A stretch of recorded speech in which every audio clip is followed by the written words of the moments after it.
Hey everyone, we have reached chapter 15 of Think and Grow Rich by Napoleon Hill.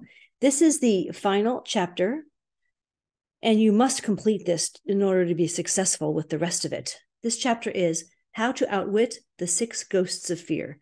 Take inventory of yourself as you read this closing chapter and find out how many of the ghosts are standing in your way. This is the longest chapter. I'll probably break it down into 3 parts. Let's get started. Hope you guys are doing fantastic today. Before you can put any portion of this philosophy into successful use, your mind must be prepared to receive it.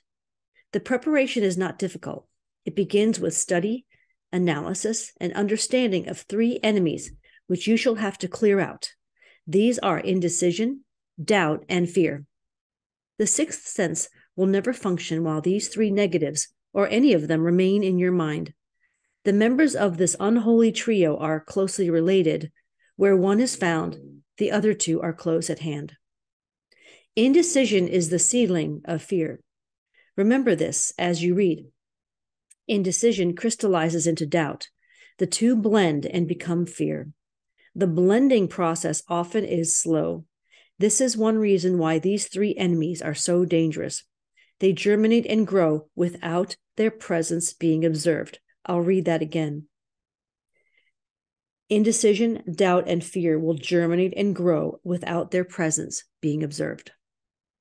The remainder of this chapter describes an end which must be attained before the philosophy as a whole can be put into practical use. It also analyzes a condition which has but lately reduced huge numbers of people to poverty, and it states a truth which must be understood by all who accumulate riches, whether measured in terms of money or a state of mind of far greater value than money. The purpose of this chapter is to turn the spotlight of attention upon the cause and the cure of the 6 basic fears. Before we can master an enemy, we must know its name. We must know its name, its habits, and its place of abode. As you read, analyze yourself carefully and determine which, if any, of the 6 common fears have attached themselves to you. Do not be deceived by the habits of these subtle enemies. Sometimes they remain hidden in the subconscious mind, where they are difficult to locate and still more difficult to eliminate. The 6 basic fears. There are 6 basic fears, with some combination of which every human suffers at one time or another. Most people are fortunate if they do not suffer from the entire 6. Named in the order of their most common appearance, they are the fear of poverty, the fear of criticism, the fear of ill health, the fear of loss of love of someone, the fear of old age, and the fear of death. All other fears are of minor importance. They can be grouped under these 6 headings. The prevalence of these fears as a curse to the world runs in cycles. For almost 6 years, while the Depression was on, we floundered in the cycle of fear of poverty. During the World War, we were in the cycle of fear of death. Just following the war, we were in the cycle of fear of ill health. That was the Spanish flu, as evidenced by the epidemic of disease which spread itself all over the world. Fears are nothing more than states of mind. Fears are nothing more than states of mind. One state of mind is subject to control and direction. Physicians, as everyone knows, are less subject to attack by disease than ordinary laymen, for the reason that physicians do not fear disease. Physicians, without fear or hesitation, have been known to physically contact hundreds of people daily who were suffering from such contagious diseases as smallpox without being infected. Their immunity against the disease consisted largely, if not solely, in their absolute lack of fear. Man can create nothing which he does not first conceive in the form of an impulse of thought. Following this statement comes another of still greater importance, namely, people's thought impulses begin immediately to translate themselves into their physical equivalent, whether those thoughts are voluntary or involuntary. Thought impulses which are picked up through the ether by mere chance, thoughts which have been released by other minds, may determine one's financial, business or professional or social destiny just as surely as do the thought impulses which one creates by intent and design. We are here laying the foundation for the presentation of a fact of great importance to the person who does not understand why some people appear to be lucky, while others of equal or greater ability, training, experience, and brain capacity seem destined to ride with misfortune. This fact may be explained by the statement that every human being has the ability to completely control his own mind. And with this control, obviously, every person may open his mind to the tramp thought impulses which are being released by other brains, or close the doors tightly and admit only thought impulses of his own choice. Nature has endowed man with absolute control over but one thing, and that is thought. This fact, coupled with the additional fact that everything which man creates begins in the form of a thought, leads one very near to the principle by which fear may be mastered. If it is true that all thought has a tendency to clothe itself in its physical equivalent, and this is true beyond any reasonable room for doubt, it is equally true that thought impulses of fear and poverty cannot be translated into terms of courage and financial gain. The people of America began to think of poverty following the Wall Street crash of 1929.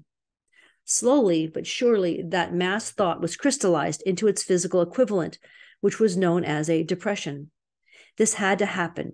It is in conformity with the laws of nature. The fear of poverty. There can be no compromise between poverty and riches.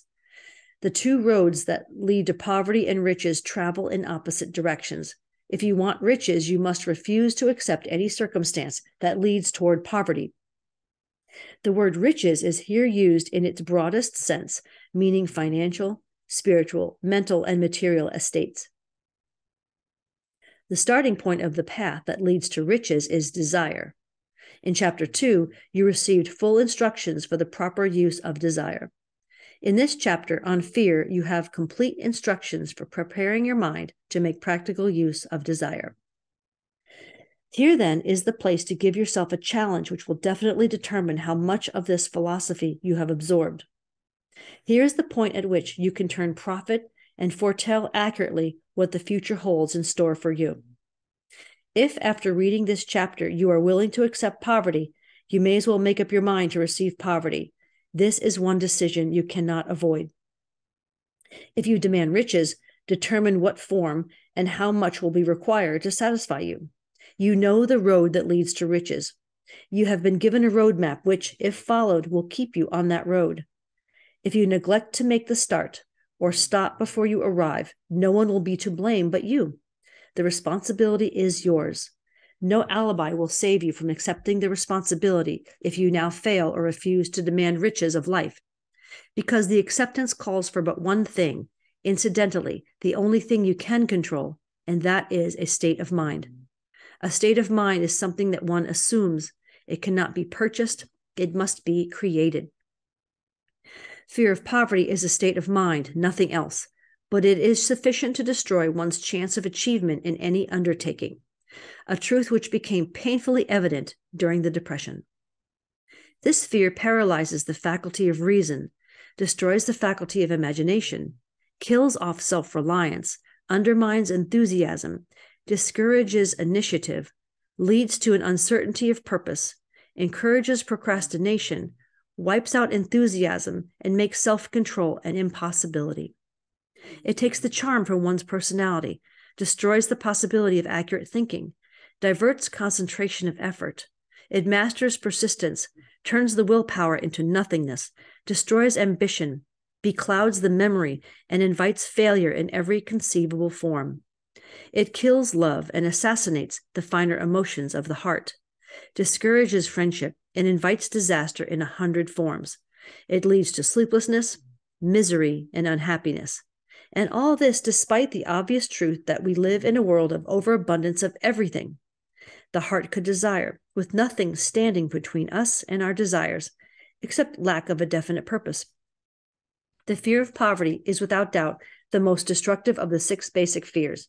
It has been placed at the head of the list because it is the most difficult to master.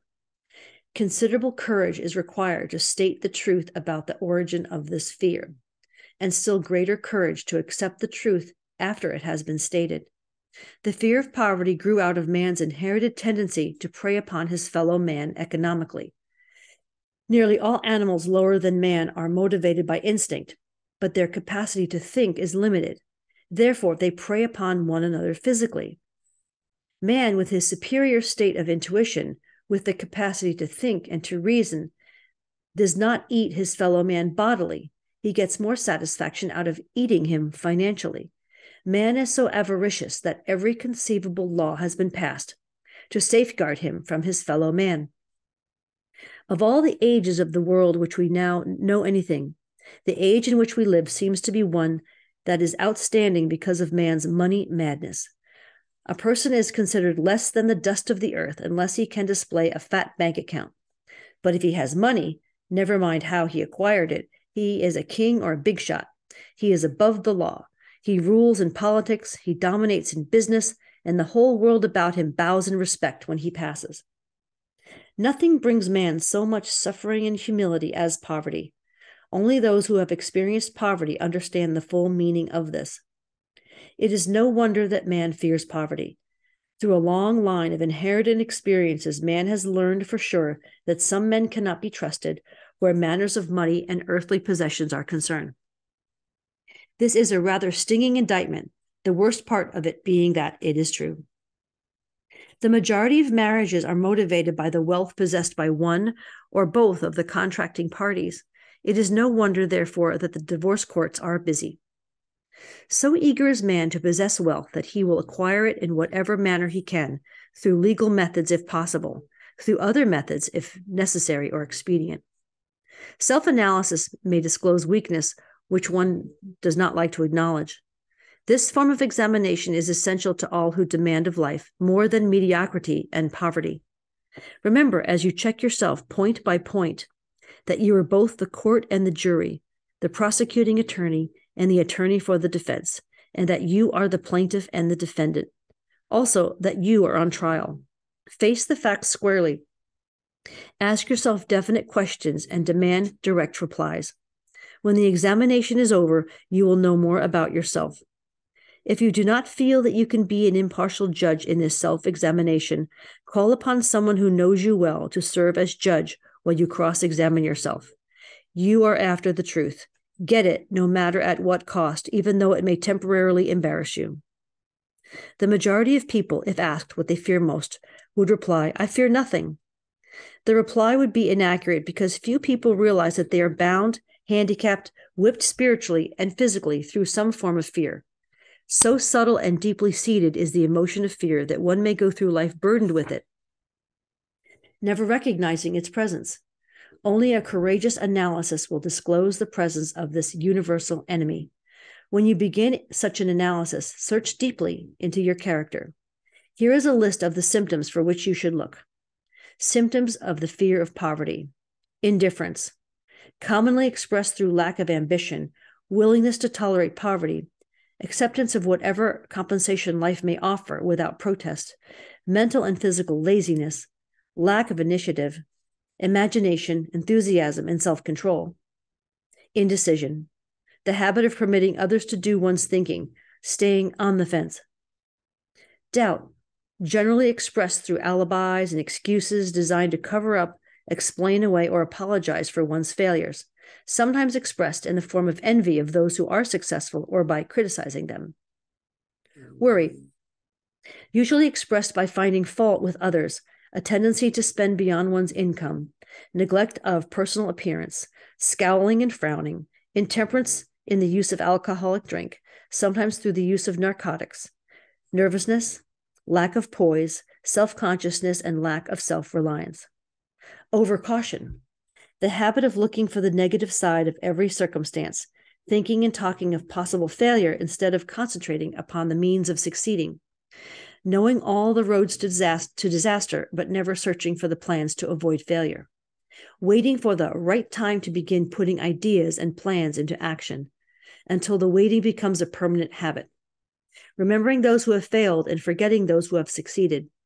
Seeing the hole in the donut, but overlooking the donut.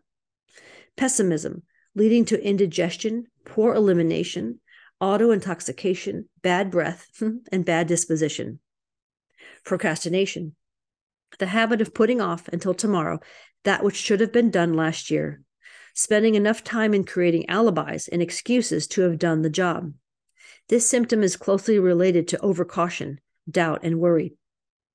Refusal to accept responsibility when it can be avoided. Willingness to compromise rather than put up a stiff fight. Compromising with difficulties instead of harnessing and using them as stepping stones to advancement.